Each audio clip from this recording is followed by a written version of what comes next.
Good evening, everyone, and welcome to this week's episode of Ghost Education 101.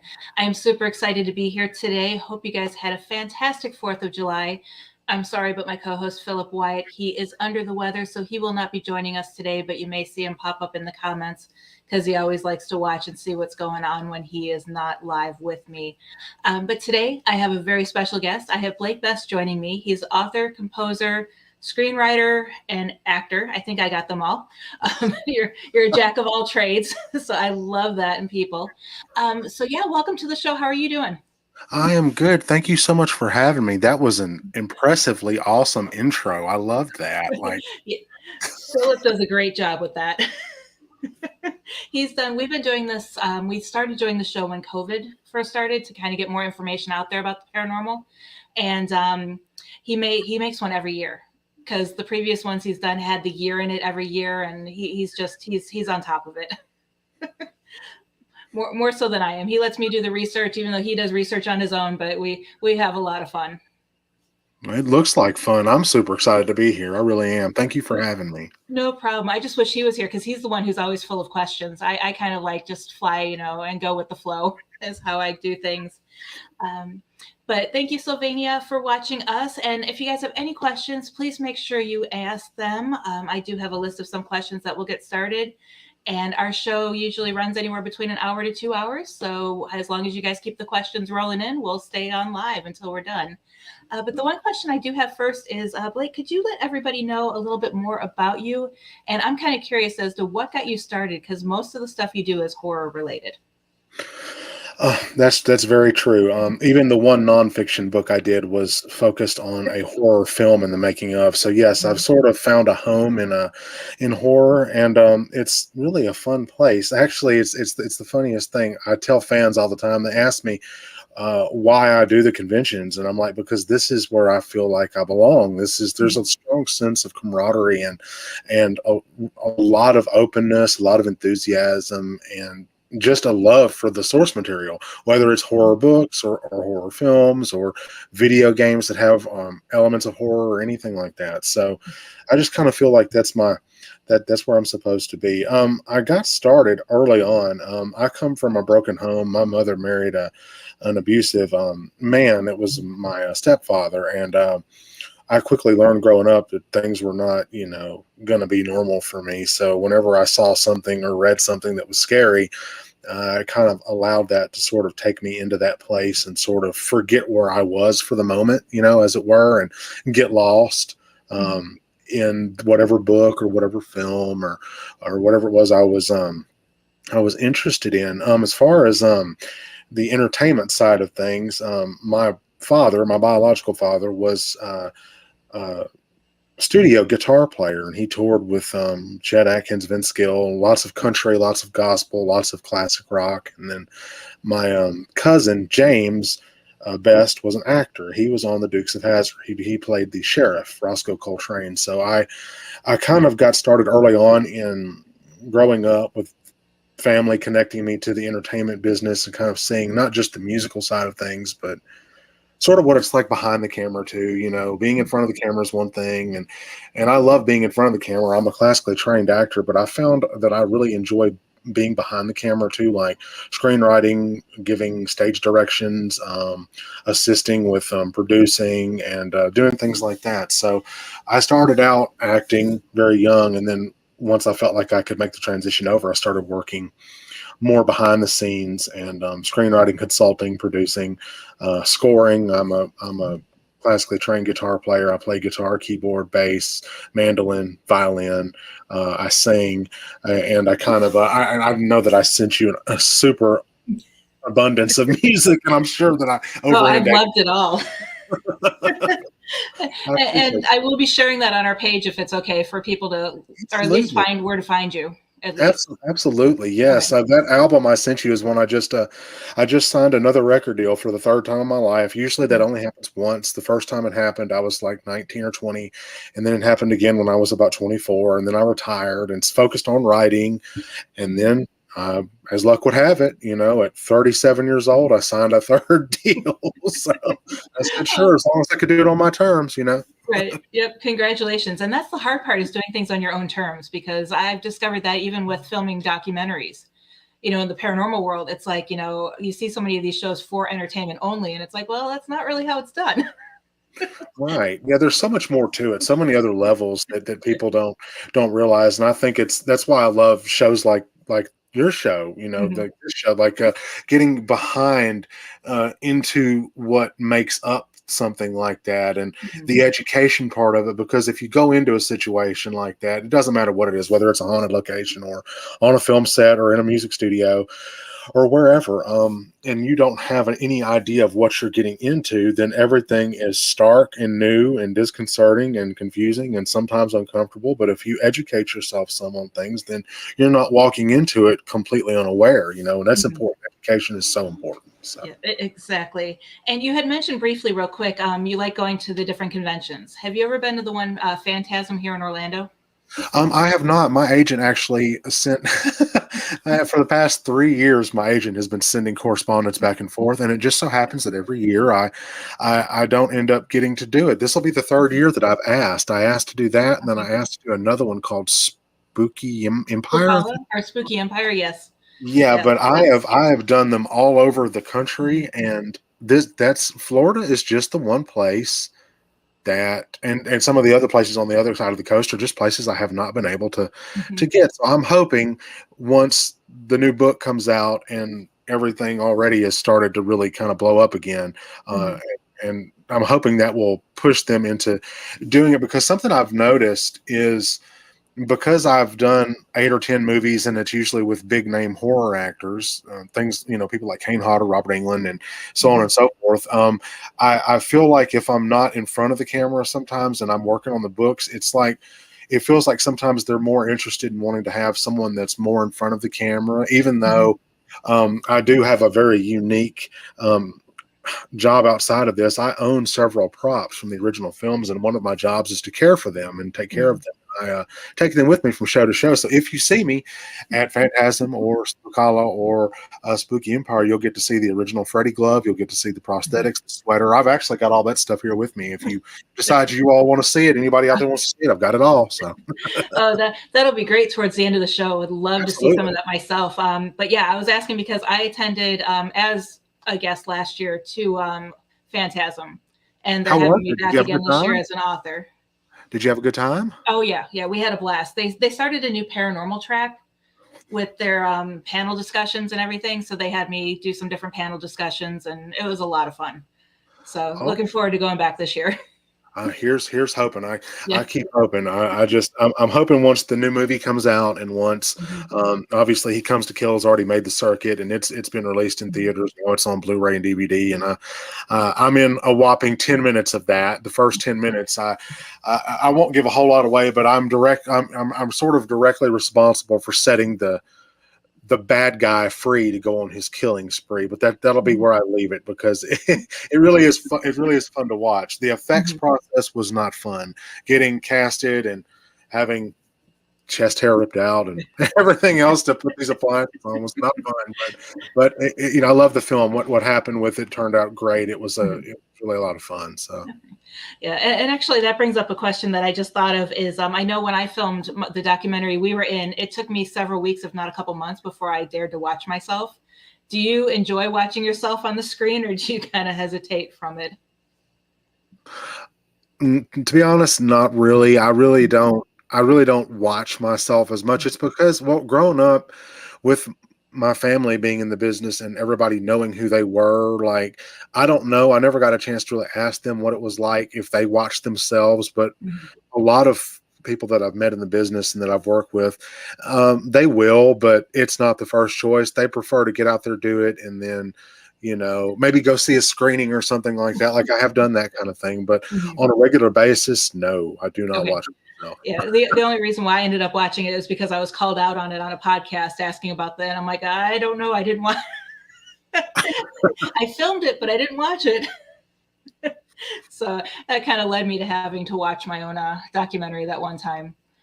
So the next question I did have is for your songs. I just lost the album was Lucid, and like I said, that's absolutely amazing. I even downloaded it to my Spotify, so I have it in my car as well, not just on my computer. From what you sent me. Well, thank you very much. I appreciate that. Yeah, where do you get your inspiration for your songs? Because, like I said, they were very moving. A lot of things happened growing up, and again, I didn't. I used horror and music as sort of my own form of therapy, for lack of a better word, to just kind of exercise those demons kind of out. Because, well, there was a lot of. I don't. I'll try to keep it as PG and as polite as I can, but there was a lot of there were recreational drug usage growing up. There were other things that went on that were just no child should have to see that, and it left a really lasting impact on me. And I still sometimes have nightmares, and I have to wake up and I have to think about, okay, I'm in control. That situation's over. And usually those influence my songs. There's one particular song, "Save Me Tonight," which is on that. It's one of the middle tracks on Lucid. That one is one that was written about kind of reaching the end of my rope, and feeling like I was desperate, and I didn't really have anyone out there at that time in my life to talk to open up to. And I was on the road all the time, touring in a bus and touring the country, touring the world with a bunch of guys in a tour bus. And, I didn't have a girlfriend, didn't have any children. I was alone. And it was my job to write the hits, because I approached the band with that very melodic sense. Like even when I played the metal music, and one thing that the label loved was the fact that so many of the songs were very melodic and anthematic. And that's sort of what I prided myself on, the hook. I love a good hook. And oftentimes you reach into those deeper sides of yourself to get the hook. So at that moment, I was just like, would you come save me tonight? Like I just want someone to save me. And several years later, I ended up marrying my college crush. She was we were just friends at the time in college, but I ended up marrying my crush, and now I have children, and now I don't have to feel that way anymore. I did find someone that was able to save me, so I felt like it was important to put that song on there. And the very last song, "So Far Away," I got a phone call November 16th of 2020 around 9:30 at night. My best friend had passed away. He was the victim of a murder. He was shot to death in his own driveway. And at that point, I put the guitar down. I didn't touch it for, I don't know, 3 or 4 months. I cried a lot. I spent a lot of time alone. I was working on the book about the Loch Ness Monster. It's called Fathom.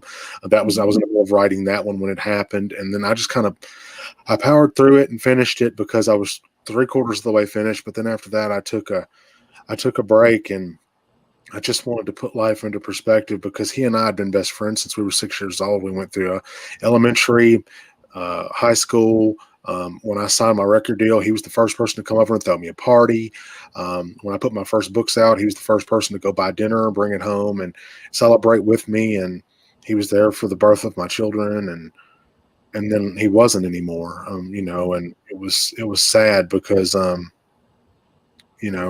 pass away at 34 years old is so young and such senseless crime. So that song was the first time I picked up the guitar again. They were doing his service, and they asked me if I had anything, since I couldn't be there, that I could send so that I could be there in spirit. And I said, well, I finished up this piece of music, this instrumental piece of music for him, and I would like it if it was played. And they chose to play it at his service and during his interment. So that was previously unreleased, only used for that occasion, but I decided in his memory to put it on this record.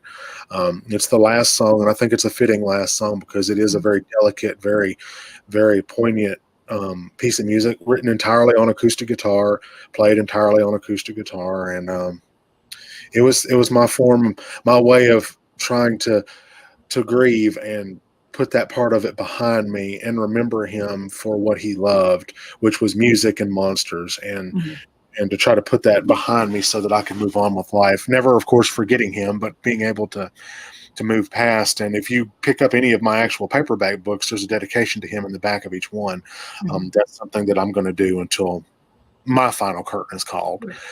So I'm always going to have that there. But that's what inspires me. Life sometimes deals a really cruddy hand, and sometimes it's how we play the cards we get and lay them down in the order we lay them that allows us to move forward or move backwards. And I think that the music was my way of moving forward. So Mhm. that's sort of, I think, a long and drawn out answer to your question. That's fine. Yeah, because I was going to say you can truly tell that you put your heart and soul into, the different music that I had listened to, the ones that you sent me. It was very moving. So yeah, really, really loved it. And you can tell that you go all in when you write it. Yeah, I go into a different place. I sit down, and usually when I do an arrangement, I just sit and work on that song until I get everything arranged out. On all of those songs, I did the lyric writing, I did the musical cues, I wrote the guitar parts, the bass guitar parts, I arranged the string sections. I have a small studio in my home, and I just do it whenever I feel the need. I just go in, plug everything in, and I go to work, and then once I'm finished, I send it out where it needs to go to the label and to others that like it, and then I just move on to the next project. Since the last time we spoke, I actually got 4 tracks finished for another EP that's going to come out within the next year. It's going to be all acoustic, sort of inspired by the old MTV Unplugged kind of thing, because I loved the breaking down of songs into the bare bones kind of feel without all the extra effects and studio magic. It really puts you in a different place, to be able to hear those things that way.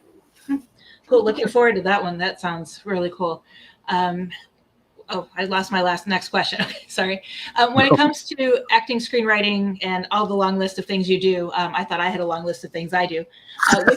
Which do you prefer to do best? It really just depends on the situation.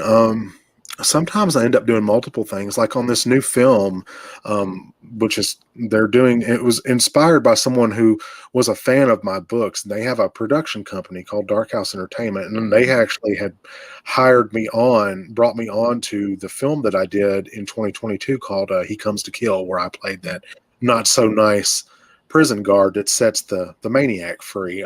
So they brought me onto that project, and then they said, well, I've got an idea for another project, and I'd really like you to be involved. I said, well, just send me some ideas, let me know what it is you're doing.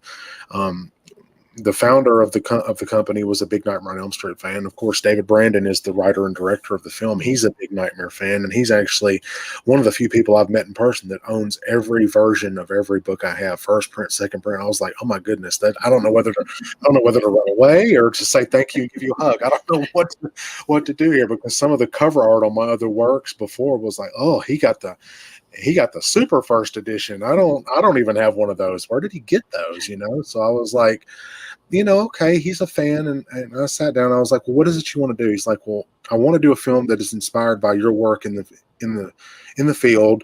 You were inducted into the Hall of Fame. You worked on some of the later films, some of the documentaries. You've consulted on films for the Nightmare stuff. And I wanted to include you, but I want the film to be based on how this has affected you, and also, but make it scary and bring back Freddy in a darker, more menacing way. And I said, exactly how dark are we talking? He said, I want to bring it back to Nightmare on Elm Street 1 from 1984 and Nightmare 2 from 1985. I want to go back to the first 2, maybe first 3 films, the darker makeup, practical effects, more shadowy, backlit things. He went into this long list of technical things he was doing for the film, how he wanted it shot in specific shades of light. And I was hooked. I said, send me a script, let me know what's going on with it. And after a couple of weeks of him doing that, he sent me over the initial draft, and I was blown away. And something he wanted me to do is he wanted me to actually go through and improv as much as possible, because most of what I did on the film He Comes to Kill was improv. I had a few basic lines that were given to me by the director and the writer of that film. But then I took it and expounded upon it. There's actually one scene they weren't aware I was going to do it, but as this guard, I sort of watching things happen. It kind of puts me in a mood, and I put the end of the nightstick up to my lips and kind of almost like licked the nightstick. And that was just revolting to him. It was just, he was like, oh my God. He said, can I keep that? I said, if you want to, sure. I said, you gave me the freedom. Here's the line in the sand. You should do what it is you want to do. He said, I know, but now I really know when you say you're going to do what you want, you're going to do it. I said, well, that's the arrangement. So they ended up keeping all of that in the film. So Sorry, my son was behind me getting water, so I'm going to ask my next question real quick, and then I'll go to mute real quick while he finishes.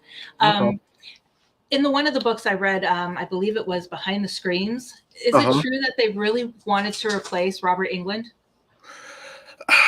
At the time, they were really going through whether or not agents leverage for different amounts of money. And Robert, I've known him a long time, almost 30 years, and being in that makeup and having to be in it for so long, like he had a stipulation after 12 hours, no more glue can be added, because he would be in the makeup for 12 to 16 hours a day, 2 hours to put on, an hour and a half to take off. And that wreaks havoc on the body, like not just complexion wise, but having to sit and be poked with these glue brushes. And he, of course, he was deserving of more money, but yes, I mean, that was one of the things. They almost replaced him on part 2. They actually left a scene in the film where the coach is strung up in the shower with the jump ropes, and the Freddy that claws his back is not Robert Englund. It is a stuntman they hired. They put a stunt mask and some makeup on him. And to be honest, they were like, no, we got to get Robert. So we can't film the film like this. Yeah, because I haven't watched them in many years, but from what I remember, it's like that he was Freddy. He was, his personality, his drive, and he was very much influenced by James Cagney and some of those actors from those great films, Orson Welles. Robert is 5'9", but he has a very commanding presence. I'm 6'5", so I tower over Robert, but he still has that presence. Even when I did my book signing and he came in, it's like he comes in a room, everyone stands up. And it's like, whoa, it's like the Beatles showed up, or Nirvana or, Van Halen or something. It's like they're all of a sudden everybody's in there. And it's just like, that's, I bowed to him. He was like, what are you doing? Stand up. I was like, I'm sorry. He said, well, we're pals, aren't we? Come over here and do this. And he treats me just like, he'll go sit and have a burger with you. He'll sit at a bar and have a drink with you. He is the most laid back, and he doesn't forget a name or a face. He has got a memory. I am jealous of the memory that man has. I can forget things like 2 seconds later. That's pretty sad. I forgot the last question you asked me before this one. So. Don't worry. So did I. So since we're on the topic of behind the screens, the Dream Masters Revealed, that was basically kind of a story where you interviewed many horror movie greats. What was that like? Well, it was funny because when I was inducted into the Hall of Horror in Las Vegas in 2016, I was inducted alongside Mick Strawn. Mick Strawn is a production designer, and he's worked on some of the biggest films in history: Candyman, Nightmare on Elm Street 3 and 4. He did a season of the Freddy Krueger television show, Freddy's Nightmares. He worked on Manus, the Roger Corman Fantastic Four. Oh my goodness, you name it. Mortal Kombat, he designed Scorpion's Lair in the first film, and he's very much a very artistic person. And we were inducted, we were having a drink at the bar, and he said, you know what, somebody should really do a book on Nightmare 4, because that movie was absolute hell to put out. And I was like, oh, I'm sitting there having a drink going, yeah, it's a good, I knew the stories, and I had worked with all of them for years by that point. So it's like, it would be an interesting set of stories, but I had always envisioned, I wanted pictures. Any kind of pictures that could never be seen, by anyone else, stuff from people's Polaroids, stuff that people took while they were on set working, and then just took them home and threw them in a box and kind of forgot about them. And he called me in December of 2017 at 11 o'clock at night. I was in bed and I was groggy, so I answered the phone. I was like, hello. He said, hey, Blake, how are you? And he was like wide awake, and it startled me. I was like, I'm fine. How are you? He said, what are you doing? I said, Mick, I'm in the bed. He said, well, what do you think about doing this Nightmare 4 book with me? I said, you want me to do it with you? He said, yeah, you wrote Razor's Edge. That's the book that, that's become, it's been inducted. It's got this reputation, and you're a good writer. And I mean, I wanted you to work on it with me. I think it'd be fun, and it'd be a lot of cool stories. And I said yes for two reasons. One, because I love the idea, but more importantly, because I wanted to get him off the phone and go back to sleep. Because I had just finishing up the first draft of another book, and I was just dead to the world. So I ended up owning that book and not putting it out at all for the time being, and working solely on Behind the Screams with him. And we worked on that book for 7 or 8 months, and I called folks from California all the way out to Edinburgh, Scotland, because there's a few cast members that moved abroad and crew members that moved abroad. So I spent a lot of time on Skype and a lot of time on the phone. And I don't mind talking, but there comes a point where I'm scrambling to find charging boxes. I'm going through my dresser drawer like, I got to plug the phone up. I got to plug the phone up so it doesn't die. I mean, this is a good part, I got to. So I did that, and we interviewed a lot of everyone that worked on Nightmare 4 that we could get a hold of. Everyone from caterers to set carpenters to special effects folks, the actors and actresses themselves, executive producers, mechanical engineers, anybody we could get in touch with. And actually, that book is one of the last interviews that John Carl Buechler gave before he passed away a couple years later. He worked on the Soul Pizza, where Lisa Wilcox comes in and she sits at the diner, and there's an old version of her, really like elderly version, working behind the counter, and then she drops the pizza out, and instead of meatballs and pepperoni, it's meatballs, but they're the faces of the victims Freddy's killed, and they're all moving. And he's like, I love soul food, with one of his weird one-liner cracks, and then he stabs the fingers in there. And the close-up we get, I found out during the interview with John, that pizza was radio controlled. And they actually they went and ordered a pizza from the Domino's that was just down the road from where they were shooting in Culver City, California, in that big industrial warehouse. They had him deliver it, and then before he left, they switched the pizza and put the animatronic pizza in the other box. And they called him over and said, hey, man, there's something wrong with this pizza. And he's thinking, they've messed it up. I'm going to have to go back and come back. And it's almost midnight, and there's the 30-minute or less rule, with the pizza. So he comes back over there, and as soon as he opened the lid, they hit the button on the radio control panel, and it came to life. And they said, you should have seen that guy hightail it out of there. I said, there's something wrong. And nobody recorded that? There is a Polaroid somewhere. I haven't seen it myself yet, but there is a Polaroid somewhere of someone taking a picture of his face, that lid, and the face has started moving. I would give anything to see it. Philip's finally joining us in the comments. Welcome, Philip. I hope you're feeling better. Hi, Philip. How do I see the comments, Heather? There should be on the top. You have private chat and then comments. Let's see. Maybe it's been quiet tonight. So far, it's just Sylvania. She says hi to us, and then she says she loves Robert Englund, and what would Freddy be without him? Absolutely, I agree. That is a good thing. What would Freddy be, right? Just another monster. It's like, I mean, I love the other monsters, but what makes Freddy so interesting, besides that awful face and the cool weapon, is the personality. He's not a nondescript menace like the Jaws shark or like some silent killer. He has to toy with you before you die, and that's what makes him sort of special in that really demented, sick and twisted kind of way. And that's what the best part was, is he just did it so well. It's one of those, when you watch someone play a character, you can just tell if they really enjoy playing that character, and it looked like he really enjoyed it. He did. He was glad to get out. I know when last time I saw him, we were talking about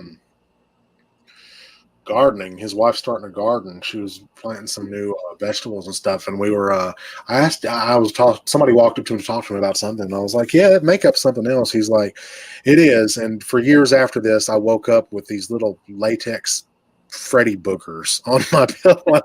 I said, I couldn't have put it better myself. That's disgusting, Robert. I can't see him talking about gardening. Well, right. It's just, he is you wouldn't expect it, but he is a classically trained Shakespearean actor. He has got a love of like punk music, goth, black metal. Like he he is not like anybody I've ever met in my life. And I mean, I started communicating with him very young. I wrote him a fan letter when I was, I don't know, around 11 or 12. He still remembered. He said, I remember when that got published in the newspaper in 96. I said, I don't even remember what year it was. How do you remember? And I pulled it up and it was published July 12th, 1996. I said, you got the year. That's for sure. That's creepy enough, I guess, that he remembers the year. But yeah, I found where I'd written him a letter and they gave me a fan address to write him to. And he sent me a photo of him black and white with his trench coat. And he's kind of posed like this. And I still have that photo somewhere. But yeah, he's wild. So much fun. But he loves his cowboy boots. He does enjoy his jeans and his cowboy boots. He is the most laid back. He is the polar opposite of what you see on the screen as Freddy. He is more like Willie from V, the character he played in V. He is more like I loved him in that movie or that TV series. Oh. He was great. He's wonderful. I love him. And he's done a couple Disney projects. We talked about his work on Meet the Deedles and The Paper Brigade. And I don't know if you saw a movie with Devon Sawa called Idle Hands. No. He was I remember it coming out, but I didn't see it. He actually was involved with that. There's a rumor that he was the voice of the possessed hand, the severed hand. I didn't get to ask him about it because I mean our tables and our lines. That's something about the conventions. You'll go and I feel like just over inundated when my line's an hour or two long. Some of his lines 5, 6, 7, 8 hours, and I'm like, oh, goodness. And I was just like, these people have been here since before the doors opened. They camped out the night before. They're like out there having breakfast, and I'm like, wow. It's like I don't know how these actually I don't know how any of these conventions with celebrities do it, because I mean just the organization that has to go into so many minutes with this person, so many minutes with that person. It's just amazing how they keep it organized. It is, and that's one of the things I love doing. Is Robert's he's mentioned it to me before, and several others that I've done shows with. Is I don't keep a handler at my table. I kind of just let people come up and talk, and if we get to talking, great. Oftentimes people are a little nervous because it's like they feel intimidated about things. I'm like, hey, how are you? Come on over here. Let's see this. Let's check this out. And it's letting people know that you're approachable, and that you can, and that's something that all of them do so well. They're all such approachable, kind people. Robert, all of them. I mean, you go have fun with them, and they make everybody that comes into the line feel like their priority, and that's a beautiful thing. And that's their way of saying thank you to the fans. And that's how I decided to treat my fans too, is like, thank you for allowing me to get over here in the evening and sit down when most people are getting turned in and write some of the most ghoulish, horrific stuff. And you turn around and you pick it up as soon as I put it out, and you're telling everyone about it. You're making this possible. So anything I can do for you, I'll eat a donut with you. I'll take a picture with you. I'll let you come behind the table and take a picture. Whatever I can do. It's important for me to hold on to that bond. Yep. Yeah. And that's what separates you and others like you from those that have, I really don't want to use the word ego, but the ones that have the ego and, stand 10 feet away from me and here, I'll sign it and then hand it to you and shoo. I've seen that before too. It's like, okay, here's your signature. Bye-bye. And I get that sometimes that happens because there's a lot of fans come in and out of the conventions, and I know everyone wants to have something done and have something signed or talk for a minute. And that's the one thing that I wish could be different, is that it could be some of the conventions could be not spread out, but like just not longer hours, but maybe extended hours. And I know a lot of my contemporaries and a lot of people that I grew up watching, like even Robert. I've seen him stay until the last person in line was like able to be there. He should have been done 30 minutes, 40 minutes or whatever before, but he's still there signing because he doesn't want people to be left out. And oftentimes I've seen him get there even, all the earlier the next day to meet people that didn't get a chance. And I think that's a wonderful thing. I think that's the best thing we can do in this industry, is to make the fans feel like they matter and that they're important to us. So the last convention I did, there was a lady that drove 120 miles to come see me, and I gave her a hug. I said, I hope you don't mind. I just want to give you a hug. And thank you for spending time. And I can think of 1,000 other things you could have done that were more fun than spend 120 miles in a car to come see little old me, because I'm just a fighter, just this, that, and the other. And she opened her bag and she had every book that I had put out. She had all first or second edition copies of like Razor's Edge, The Within, stuff that I'd signed years ago, different covers and photos. And I just had to give her a hug because it was really just, it made me catch my breath in my throat. It's like, wow, you don't realize the impact that you're having on people until you realize that you have that impact when you see it, you know? Right. And Sylviana, I hope I'm pronouncing it correctly now. I was kind of thrown off by the I in your name. Sorry about that. I hate when I pronounce people's names wrong, but I do it all the time. So I'm always, doing that. And thank you for watching the show. And I'm so glad that you love our show. For those of you who are just tuning in, I do have Blake Best with me today. He is an author, composer, and actor. We're talking about all things horror related. And I want to know what your most memorable project has been. Oh, I love that! Just right out of the gate with the challenge question. I love that. It's kind of difficult to narrow it down to just one. I mean, I can think of a couple. Like certainly this new project, Blake's Crazy Nightmare, this new film. Where they've got a story being told about bringing back Freddy, and just that is so memorable. I've never been. I was flattered. I mean, who gets a movie made about something they've done, or a book they've written about a specific series or something like that? It's one of those moments. And then releasing the record, of course, was something great. To be able to do that. I think one of the things I'm really proud of is I'm actually composing all the pieces of music for a show that's actually in production now called Realms. It's like a dark fantasy show, and I was brought on to compose the music for the first season, or 2 seasons rather, of that show. So that's going to be something. I mean, that's my first project with an extended amount of episodes like that, and I was just like, wow, this is going to be seen by millions of people. And it was like, it was kind of daunting at first, and I was like, oh, I better make sure every piece of music I send is top notch. And actually, about half of what's on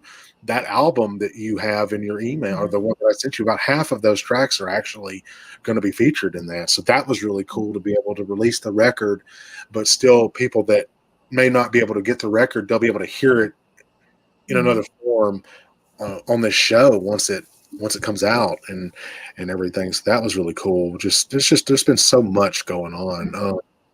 I think actually probably one of the coolest things that ever happened to me was this, getting inducted with John Carpenter and Lon Chaney's family. I mean, I grew up with Halloween and The Thing and Escape from New York, and to be able to be inducted with these fine gentlemen, and Nick Strawn, Nick Benson, and Doug Stewart, and all these other incredible people. Like, I never thought that a couple of books, especially a book on demonic possession and then a book on Freddy Krueger, would ever gain this for me. I wrote the books for me and for people like me that like the stuff, but my wife always tells me, you need to be proud of this. I mean, it sits on my desk and I look at it every day, but it's one of those things, you go about your life after you do it, and then you're like, here's my memory, but it makes me think what I had, I had what I had for breakfast that morning. I actually had full breakfast that morning, and I got into the event early, and I remember they had just shampooed the carpets, and the smell was so nice inside the convention center. And there were certain things that looking at that, it triggers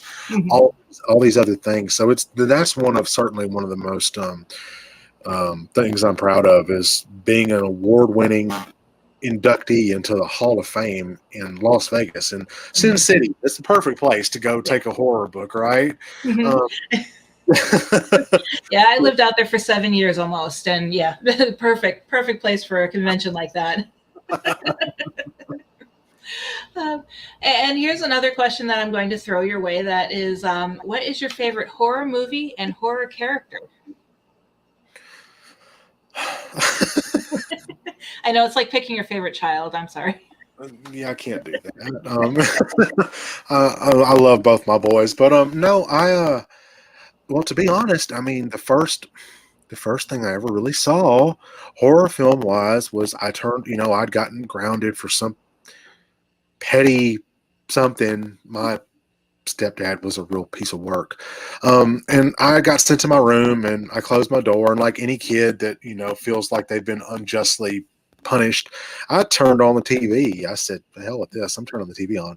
So I turned it on. And the first thing I saw was a girl walking in this rainy alleyway, and then this trash can lid go in circles, smack the ground. She looks up, and then this shadowy fedored figure. And I was like, what in the world is this? I was about 7 or 8. I said, what is this? And then he had these giant arms, and like I heard this scraping sound. I was like, what is that noise? And then they showed the sparks off of this hand that looked like it was made of like knives. And I said, oh, this is not good. Because then he was like taunting the girl and laughing and cackling. And then she says, please, God. And then he says, this is God. And then he starts running after her. And I was like, oh, no. So I sat through that whole film. I was probably 1 or 2 o'clock in the morning before I went to bed because it was a late showing. It was on like Cinemax or something. I'm dating my age, I'm sure. Cinemax or HBO or something like that. And I just fell in love with it. So Freddie, that's when I found out who he was. I was like, that for me visually was the first film that I ever saw that made me stop in my tracks. And book wise, I had an old cassette tape of Vincent Price reading The Fall of the House of Usher and The Telltale Heart. And I played that cassette in my Sony Walkman until the tape shot out everywhere and it was useless. And I loved that, like the reading, the acting, and the mannerisms. Vincent had a very unique way of pausing and stopping and starting on certain words, and then he would just draw them out. And I was like, oh, this is good. So it was just, that was, and then of course I discovered Goosebumps and Dean Koontz. I didn't read any Stephen King till I was probably, I don't know, 14, 15, something like that. And then it was with Stephen King, then what I was reading was Rita Hayworth and The Shawshank Redemption, which was a short story that got turned into this amazing film. And then I read Cycle of the Werewolf, which ended up becoming this incredible movie with Gary Busey called Silver Bullet. And I fell in love with that movie. And the soundtrack, Jay Chataway was an incredible composer. So I was like, I want to do that for a living. I want to make scary sounds, And then, so everything goes back to horror. I don't know what it was. Here I am. I'm going to be about to date myself, but I know my cousin and I, when we were younger, we used to watch Pandemonium. I don't know if you've ever seen that one. It's an opening scene where there's a bunch of cheerleaders walking on the football field and they get shish kebab with a javelin. Yes, I do remember. That was a late night. I think I saw that on a double feature with something called Chopping Mall. Yes. And I was like, and then I saw Night of the Comet shortly after, and I was like, whoa, there's a whole Nightmare on Elm Street, the iceberg. I need to branch out. And there were some I didn't see till I was older. I was 25 before I saw My Bloody Valentine. I'd never seen it. And I was like, whoa, this movie, I'm surprised this ever made it into the theater because it was dark. Yeah. And what was the other one? Oh, Toxic Avenger. Yes, the trauma films, absolutely. Yes, Toxic Avenger, Mutant Hunt, all of those. I used to watch them review those on Mystery Science Theater 2000 and EGA and Manos, The Hands of Fate, and Spiders from Mars, and all the just such good stuff. Yeah, and that's the funniest thing is that's where some of these older movies you can only find them being mocked at Mystery Science Theater. You can't even find them anymore. I know, and I think we should start a petition and get everyone to sign it so they can get a major release with like some special features, interviews. Just let's get a real release of some of these. Like I want a real release. A friend of mine has worked in the effects business for all of his life, basically, and he did a lot of the effects on a movie called Mac and Me, which is a movie they mocked, and I love that movie. He designed the Mac and Me, Mac the alien and the mother, and then right after that he did the Vigo transformation for Ghostbusters too, and I was like, whoa, and then Dead Heat, which was one I didn't see till I was an adult. Society, and it's just like the golden age of Hollywood horror was like the second golden age was in the 80s up through the 90s, and I think the last one I really saw that resonated with me is a movie that a lot of people can't stand, but the opening scene to Ghost Ship, where they all get shish kebab, to use your term, by that wire was just beautiful. Nightmare fuel, absolutely. Yep. Yeah. Yeah. They don't make them like they used to. The special effects nowadays just kind of, I think, takes away from it. Yeah, and I feel like there's such a. I mean, I love practical effects, and that's why I was really big into them. When I found out they were using practical effects on He Comes to Kill, and then now even more so with Blake's Crazy Nightmare. Practical effects driven, and then I sat down and like some of his influences were American Werewolf in London, The Howling, The Thing, and I'm like, oh, this filmmaker, this writer director here, he loves to see things happen in front of the camera. Then he mentioned Fright Night, and I was like, yeah, I'm sold. Okay, yeah, I'll do your project. Fright Night is like one of my favorite films ever. That's the original Fright Night. Yeah, with Roddy McDowall and yes, absolutely. William Ragsdale, Amanda Beers, all of them. Yes, Yep, absolutely. Yep. Oh yeah. Those are all the ones that I grew up on. Something about Dandridge, something about Jerry Dandridge, Chris Sarandon's character in that bar when he holds his hand out to Amy. I'm like, oh, this is about to get real, And to do a quick shift, I want to go to some of your books. You have said that you have a new ebook, Fathom, and it's about a cryptozoologist. How did you go about researching something like that to include in your book? I started out very young with cryptozoological subjects like the disappearance of Flight 49 and, of course, the Yowie and Spring Hill Jack. But what really got me were sea monsters, lake monsters, and things like that. And Fathom actually is based on an informal essay I wrote at 9 years old. I was part of something called the Student Writer Showcase of America, and they published like a 5-page informal essay on the Loch Ness Monster. And in that book, Fathom, I actually parody that situation for Mr. Warner, for Jack Warner's character. So my thing with that is I was fascinated that a lake that they never found an actual depth on because it always changes. One year they say it's 750 foot deep. The next year they say it's 812. I'm like, which is it? Is it 750? Is it 812? Is it 900? I've heard some people say it's 12. Over by Arkehart Castle ruins, usually it's deeper over there, but it's something about being out on a lake and in a boat, eating lunch, fishing, whatever, just chilling, hanging out.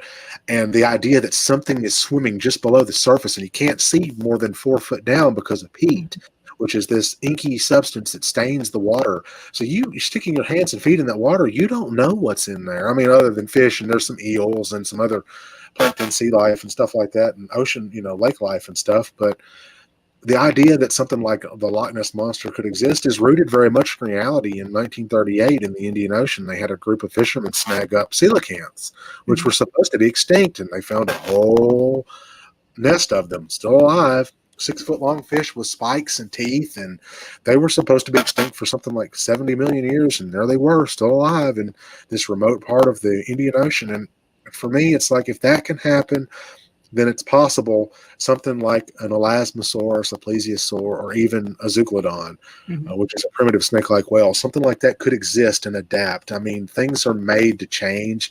That's the one constant in life besides taxes is change. And originally, Loch Ness was part of the North Sea. And when the last ice age hit about 15,000 years ago, it got landlocked. So then that water over the course of time ended up becoming like a freshwater lake. But they still find traces of surface salination and salination in the loch, which begs the question, where is the salt coming from? Mm-hmm. And you can just imagine somebody out there with a giant bag of salt, just like pouring it in the water so that you could let's make it seem like there's an ocean thing in here. But that whole thing just fascinated me. And I always loved the Loch Ness Monster. That was my first big love, was studying cryptozoology, which at the time they called a pseudoscience. There's some people that probably still call it that. To me, it's very much a very realistic, very real branch of science. I mean, we know dinosaurs existed, and if the Loch Ness Monster itself is an offshoot of a dinosaur or something that was evolved from those, I've heard people say, well, there's nothing like dinosaurs that exist now. It's like, have you not been out to the desert? Komodo dragons, alligators, birds. I mean, they've obviously never swam in a Florida lake. Right. And then you've got things like the Anguilla eels, which get momentous. Some of them are bigger, longer than I am, and 20, 30 pounds. It's like, if something like that can grow and flourish, what's to say something like a landlocked lake monster can't do that? So that's what got me started on that. And a Fathom actually came out in paperback form years ago, but I ended up, once my publisher sold out of that initial run, I'd never reordered them and had them done. But it seems like now it's become big on like the ebook crowd, like people that read the Kindle Fires and the tablets and stuff. You can store like an amazing amount of books in there. I mean, I'm still from the old school. I like paperback books, but my wife has got a Kindle and she's got like 3,000 books on there, and I was just blown away that they could store that many books. So I was like, well, why don't I make all these books available to the ebook, community? Because it's not as expensive, and they don't have to pay shipping on an ebook. It's a digital thing that goes right to them. So I just decided this weekend to offer Fathom. It's been out of print since 2021, and I just started to go ahead and put it up there just for like $5. Get you a book, and it's 135 pages of grueling claustrophobic terror. I mean, you don't know what's going to happen to Jack. He's asked to come onto this project after having written this amazing, well-received book called Keeper of the Lock. And, this is a subject that he got ridiculed for when he was in college. Like, you want to go chasing fairy tales. He was mocked by his contemporaries, by his colleagues, by his professors, except for Dr. Beecham. Dr. Beecham said, go for it. And, so then he gets recruited by this millionaire paranormal investigator who is not doing the paranormal side of things anymore, like in the way of ghosts and ghostly, but he wants to focus on cryptids and cryptozoological entities. So he says, hey, I'll pay all your expenses and give you a nice stack of money if you come here and join my expedition, because we need your expertise. You're the foremost expert on this creature. You know this lake better than anyone. You've been here before. We don't. So we need you. And I won't go into too much more, but it turns out things are not as they seem in any form. And the Loch Ness Monster is not a bedtime story for children. This creature is not a fairy tale. And I think that it's important for people to go read it. What you're going to experience when you read this book is a very angry creature that is spent its whole life being pursued. The goal, the treasure hunter looking for whatever piece it is he's looking for, and you spend your whole life devoted to that, and like, this creature's been chased, so, and sort of backed into a corner. And it's like, where does man versus nature, where's the line, and when is nature going to fight back? And nature fights back in a really, really disturbing and bizarre way. So yeah, I've only gotten through the first couple pages of that one, but yeah, I'm looking forward to finishing that. So yeah, I do, just from the first couple pages, I would recommend anyone who's even interested in the paranormal, that wants to kind of escape from our day to day. Because I do this full time. Most paranormal investigators do it part time. But yeah, it's a great way. Fiction is a good way to kind of escape, but still be able to experience what we experience. Absolutely. And just to make sure I have all of your books correct, it's Fathom, Bad Dreams, Whispers in the Woods, and Behind the Screams. And Razor's Edge, which I think I actually sent you later. That's the one that got inducted into the Hall of Fame. That's the Freddy Krueger origin novel that kind of kicked off my writing career style after Behind the Screams. That's why I knew there was something else you sent me, and I forgot to go back to Facebook to get that from you. That's okay. That's no problem. The Within, I think you meant, that's the one that I did that was focused a lot on demonic possession.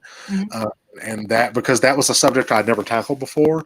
But I felt like it was something I needed to address, because at the time that I started this book, stuff like The Conjuring was coming out, and there's been like a renewed interest in possession tales and demonic possession. So I wanted to focus it on a coming of age tale of a kid in Southern California that all of a sudden gets taken over by this presence, and it quite literally and figuratively tears his life all to pieces. So, and it's not just the horror of being possessed, but the horror of what happens to those around you, is what they see you slip into what they perceive as some sort of state of insanity or psychopathy. Yep. But for you, this is a very real thing, but it's like they're watching the degradation of someone they love. So it's psychologically horrifying in that respect, and also with the paranormal respect. So. Yep. Yeah, and it's tough because one thing I always say is our clients, I mean, even though to us it doesn't look like you said, like they're just going crazy or just losing it, their pain is real. Absolutely. And, you know, we need to remember that. And that's always the hard part. And a book like that is a great way to remind people. So I'll definitely have to check that one out. Well, I appreciate that. And like I said, I try to, my thing is there's so many different areas, even though I stay in the horror genre. There's so many different areas of horror to stay in. Like obviously with Fathom, not necessarily as cryptozoology or a cryptid creature, something that you should be afraid of, but it just goes to show you these are animals too. And it's like, well, like with Cujo or, you know, anything like that. Night of the Lepus or even anything like that. You've got, you know, Day of the Triffids, anything like that. There comes a point where nature will rebel against you. And I think that's one of the reasons one of my other favorite films and books is Pet Sematary. Yep. Because it shows you how tampering with nature is not something that really should be done. And when it does happen, it yields results that are unpredictable at best. I mean, obviously. So. Yeah, exactly. And that's why they always say, like with curses, if you do something with a curse, it's going to come back to you tenfold type of thing. And then a few more things before we start wrapping up, because I'm not seeing any comments. They're quiet today. They must be they must be either hungover still from yesterday or they're enjoying the conversation. Could be, or they just are sleeping because they lack of sleep because being kept up all night. I know out here where I am, I live in Tennessee in a very, very rural area, and still even out here, fireworks were shot off till like 1 o'clock in the morning. So it's like, and we also get most of our views and comments always come in after when they watch the replay. So I'll be definitely sharing that, and I'll send you the link for that as well. But I noticed on your IMDb page, it says that you're best known for Hell Week, Realms, the series, and He Comes to Kill. But then I also saw that you scored some episodes for All Things Unexplained. I did, yes. Dr. Timothy Mounts is actually a very, very good friend of mine, and he is an incredible podcast, All Things Unexplained, where they discuss unidentified flying objects or unexplained aerial phenomena. I've heard it phrased as UAPs now. And of course, Bigfoot. He's an author of several books on Bigfoot. I think he's also done some other work in that area, children's books and such. And yeah, he had me come on and do a couple of shows. I was a member of the NAP conference a couple of years ago at Corn Wing Con. That was one of the virtual conventions he and I did, where we did a big panel on cryptids, and he had me discuss the Loch Ness Monster, and then we split talking about Flight 49 and you know, some of the others. And yeah, he, you know, had me on, and I was like, you know, if you ever need a score or something, you know, just message me or call me. And he did. And I've done a couple of episodes where they had some, I believe it was The Secrets of Skinwalker Ranch. They had some of those on there. And I did Monsters in the Woods. That was an original score I did for that. So I've scored 3 episodes of that show, that podcast, and then also working on another project with him that is in development right now. Which I can't say much about just yet because of, you know, NDAs and such, but it's another scoring project. So I'm excited about it. Like I love writing music and doing that. I did the Smoke Meat podcast. They had me do like a very bluesy Delta Mississippi style acoustic blues theme for them, and then I've done a couple of others. And then I was actually a guest on Scott Finster's show, Monster Manor. He had me on an episode of that. That was fun. He's a lot like us. You know, you go on his show and he's got like the Creature from the Black Lagoon statues, and he's a monster maker. He was on the Face Off television series on Sci-Fi. So incredible artist and just a true passionate person about paranormal and horror films and just, you know, pop culture when it comes to horror and things like that. So that was a lot of fun. Plus I got to be on the same show that I think it was I think Michael Berryman from The Hills Have Eyes was on one of the episodes, and then my episode immediately followed his. I was like, I'm following great company. I love it. And of course, this wouldn't be a paranormal talk show if I didn't ask, have you had any paranormal experiences yourself? I have a couple actually. I lived in a place that was known for this kind of thing, and I was riding Razor's Edge actually. My youngest son was still very much a newborn. I was riding Razor's Edge, and the house, I had no idea, was in a city called Adams, and I was unaware that the Bell Witch Plantation was very close to me. I knew it was there, but I didn't know where, and it ended up being about 6 minutes from my house. And I was like, okay, so that was a bit weird. I would go by there, and I would see things out of the corner of my eyes, flashes or little balls. I think I've heard them called orbs. I've seen them. I actually did a tour of Waverly Hills Sanatorium in Louisville, Kentucky. That was interesting because I got some photographic evidence of a nurse that had been long dead, checking a filing cabinet and pulling out files for, I guess, a patient.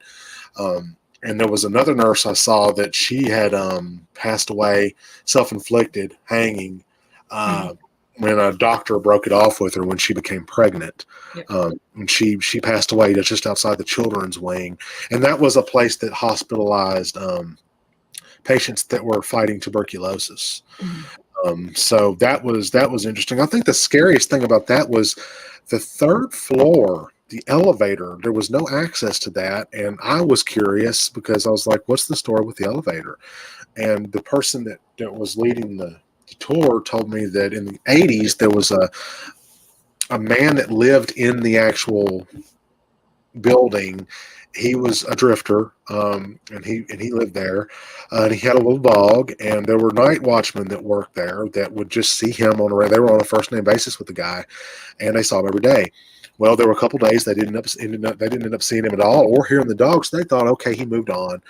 Well, the following week, they had someone come in that was going to do some construction on the building, and one of the things they wanted to do was work on the third floor and some of the transportation stuff. And when they opened the elevator door, they found the dog and the man at the bottom of the elevator shaft. They have no idea how they got there, but the man's throat had been slashed, and the dog had been kicked to death.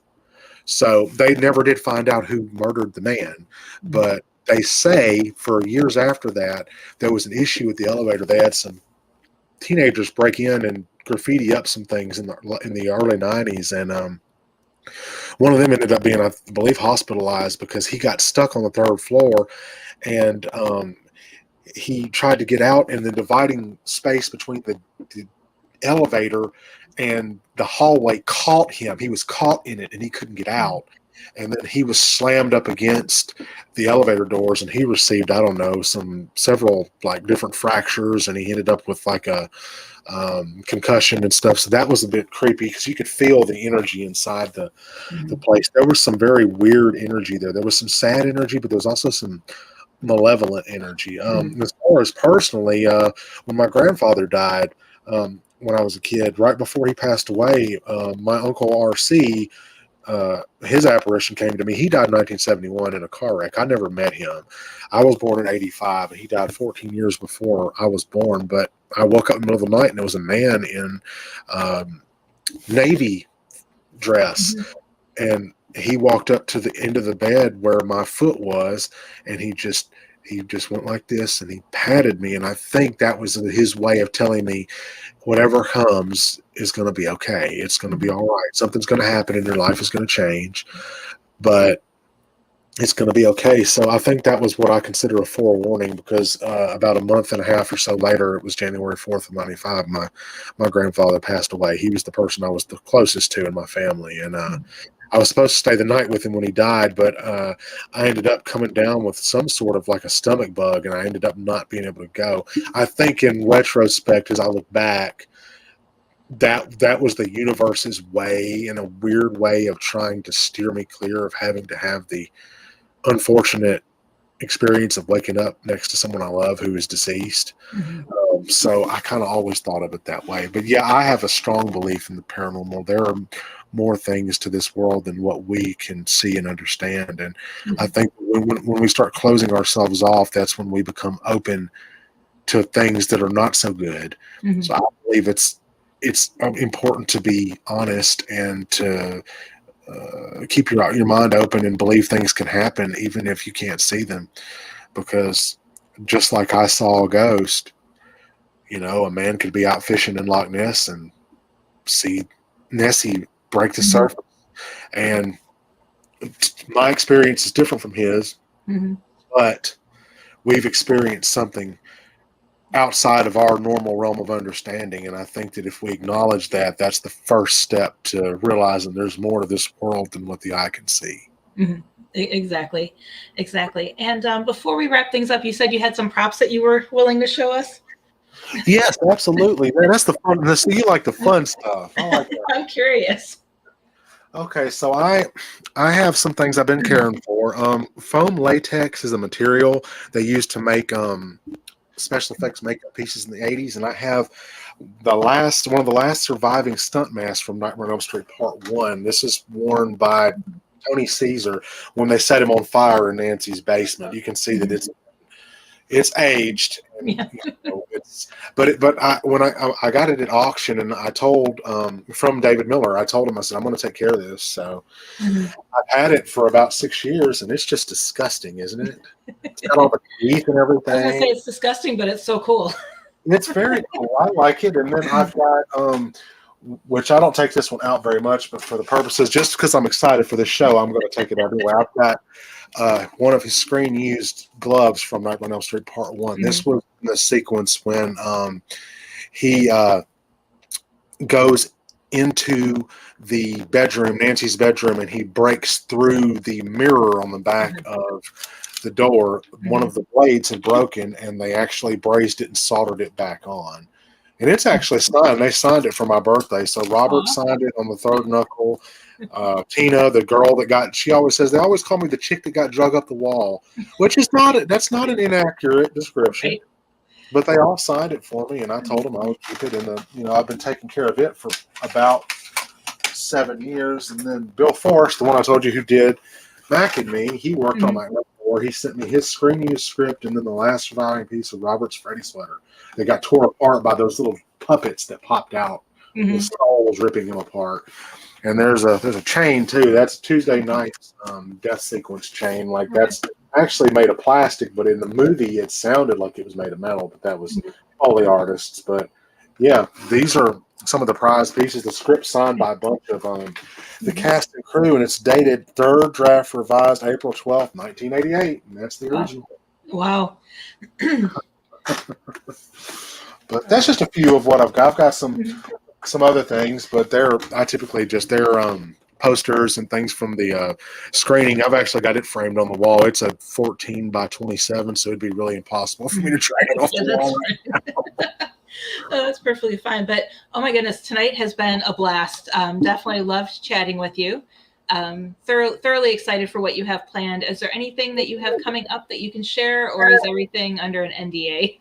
I can share some things. I definitely am encouraging everyone to go check out the Indiegogo campaign, which I'll send you the links for that. That's for Blake's Crazy Nightmare. So a good portion of that film's already been funded. Locations have been locked down. Some of the effects have been done. Makeup, appliances made, gloves created, and such. But there's some other things that we're working on. We're doing all practical effects on this, and a good portion of the budget is going towards the effects, because that David is a very visionary filmmaker, but he's also one of these that want to show you everything in front of the camera so you can see it. He wants the blood and the guts. He wants all the gore that you can handle. He Mhm. wants it to be a dark return to Elm Street, and what better way to do that than to have the fans help with that? Mhm. Like Yep. there's some great perks. There's a one-on-one video interviews with me. There's signed books. There's invites to movie premiere, pieces of props, posters. All these other cool things, T-shirts, stickers. So there's like different tier levels. It starts at $25 and then caps out at like 1,000. So there's Mhm. like executive producer perks, stuff like that for IMDb and such. So there's lots of different things. So I'm just encouraging folks to check it out. There's a welcome video from me on there. And it's like I said, it's got about 11 or 12 days left on this first leg of the campaign, but we're probably going to do another leg for that. But it's just because they're so excited about the vision. The company is backing so much into this because they just believe in the quality of the work, and they want to bring Freddie back to where he belongs, back to Elm Street, back to the scary side of things. Less comedy, still a little bit, but less comedy, more horror. That's what they're going for. That's one of the reasons I signed on. So exactly, and I'll make sure if you send me that link, I'll make sure I share it, and then I'll also send all the book covers and everything that you sent me the other day, so I can make sure everybody can see it and they know where to find you to get more information for everything. Absolutely. I don't really deal with Amazon as far as putting my books on there. I do have a website, so if you order, my agent and my webmaster, they have a supply of those, and they're actually very close to me. So they can come if you order a book and you want it signed. They'll drop it off at my house. I'll sign it for you, and then get it. They'll take it and mail it for me, or I'll mail it myself if the time allows. So I'm always like trying to keep that one-on-one basis. I do answer fan letters. I get a fair amount of those. I do handwrite them all. My handwriting is not great when I'm, trying to inscribe things sometimes, but it's because most of my work is done on a computer. And even though I was trained with cursive, I need to go back and retrain myself a bit. I feel the same way. It's like when I'm autographing books, it's like, okay, yeah, that's not my hand. I'll like practice it a couple times before I actually put it in the book. Oh yes, and I actually have one here. It's like that. I was like, that's unfortunate. That's so bad. But I gotta get it. I gotta get it sent out. But yeah, I always sign the inside cover, so I don't ever sign the pages. I just sign the cover because I know I signed one time. I signed the page, and they're like, please don't do that anymore. It's gonna bleed through in the other page, and then I'll have to buy another book so that I can read it without it being the ink bleeding through to the other side and tainting it. I was like, I'm so sorry. I didn't think about it that way. Now I do. I never thought about it that way either. I usually sign the title page. No, see, I signed the title page one time, and the customer was not happy about it, so I said, never again. Yeah, I'll have to make sure I ask people, which page do you want me to sign before I do it? That's a good tip. I learned something tonight. Well, so did I, and I had such a good time. And I'd love to, if you ever want to have me back, please just don't hesitate to ask me. Yep. I was just going to say, I'm going to look at our schedule. I think we're booked for the rest of the year, but definitely next year, would love to have you back on with some of your other projects as they move forward. Congratulations. Somebody outside's having a party too. They're out there shooting fireworks. I can still hear them, but booked up through the rest of the year. Congratulations. Yeah. This show, and then I have a Tuesday morning show that's also booked up through the end of the year. So it's, I keep busy like you. Anytime, like if you've got YouTube links, anything like that, please send stuff. I want to subscribe so I can keep up with all the latest, please. Okay. I'll make sure I get that to you. When we're done here, I'm going to actually go to bed because it's late here and I didn't get much sleep last night because of the fireworks. I felt bad. I should have asked you if you prefer Dr. Lee or Heather. I just called you Heather. No, the title really doesn't mean much. I mean, it means a lot, but it's really, I just go by Heather. That's fine. Okay. Well, that PhD title means a whole lot to me. So. Yeah, because it's weird. My name is long because it's a hyphenated last name. So Heather Lee is actually my first and middle name, and that's what I use as my pen name for when I write books. So. I love it, and again, congratulations! I'm just bowled over. I have so much respect for PhD. That's a huge accomplishment. So. Thank you so much. It's always nice to hear that sometimes. Well, like I said, I'm glad, and I'm so excited for the rest of your show being booked out, and I can't. Got a new fan here. I'm loving it. I can't wait to maybe get a chance to talk to Philip next time. I hope you're feeling better soon. So. Oh yes, and he's a hoot. I love Philip. I've been working with him for a couple of years, and we just have fun with the show. And we want to make it educational, but we also want to have fun. Well, it is very educational. It's very fun, and I love that opening music and the opening, like everything is that's what I'm talking about. I love it. He did an amazing job with that. But thank you again, and truly appreciate it. And I will be in touch to get you booked for next year when I start doing that. And of course, I'm sure I'll see you around because they're starting to book me for different conventions, and I'm sure we'll cross paths. I can't wait. We'll have to go have lunch or get some coffee or something. It'll be fun. Exactly. Definitely. And thank you everyone for watching. And I'm so wrapped up in closing out the show that I forgot to do. We will be back in 2 weeks July 19th at 9 p.m. Eastern, we're going to have a discussion on Ouija boards with Karen Dahlman, and members of the Talking Board Historical Society will be joining us. So make sure you guys tune in for that. And if you're catching us late, you can always catch the replay at Ghost Education 101 on Facebook or YouTube. So again, thank you, Blake, for joining us, and we'll see everyone in 2 weeks. Have a great night. You too. Thank you so much.